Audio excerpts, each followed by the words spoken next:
Hey guys, in this video I'll be drywalling our garage walls, and disclaimer here, I am not a professional hanger of board, so I'm sure I'll get some feedback from the pros out there, but it's all good. And if I can do it, you can do it. I guess this is a typical two-car garage that most builders are putting out these days. The only difference may be that these ceilings are 9.5-foot ceilings, so maybe a little bit different. And in some previous videos, I did finish up the electrical rough-ins, the insulation, and got all the 10mm vapor barrier stapled on and sealed. So I ended up purchasing about 14 sheets of drywall, plus I had 3/4 of a sheet of aqua board left over that I used. Almost 15 sheets of drywall to do these two walls and a little bit of the ceiling. It's really important how you set your screws in drywall. A drywall screw gun helps set the screw properly. I don't have a screw gun. What is wrong with you? Great question. So I'll be using one of these drywall dimple bits. They're only a couple dollars each and they work perfect for setting your screws.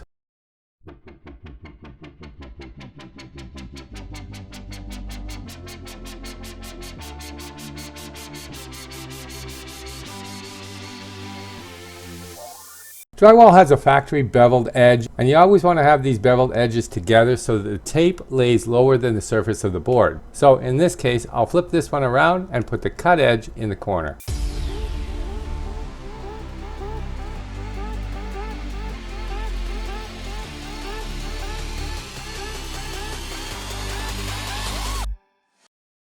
All of the walls are pretty straightforward. I do have one section here that has a drop that I'll have to cut around, but it shouldn't be a big deal. You also may have noticed I'm standing the drywall up opposed to installing it horizontally, and I just figured with the 9'6" ceilings, it's probably easier when it comes time to start mudding and taping.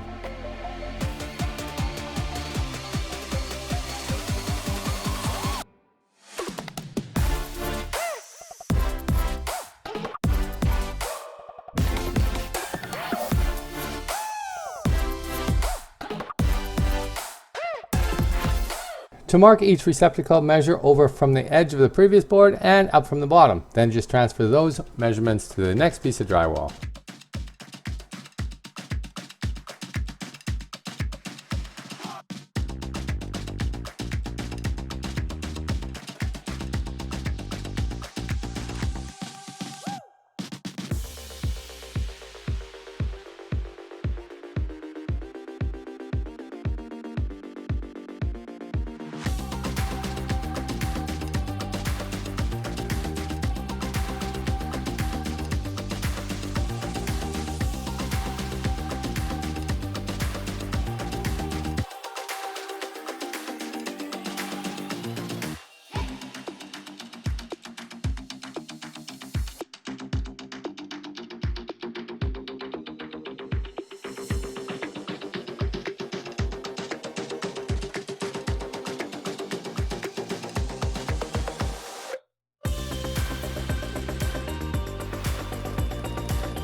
My garage had the main ceiling and the party wall already drywalled and fire taped by the builder as per our local building codes.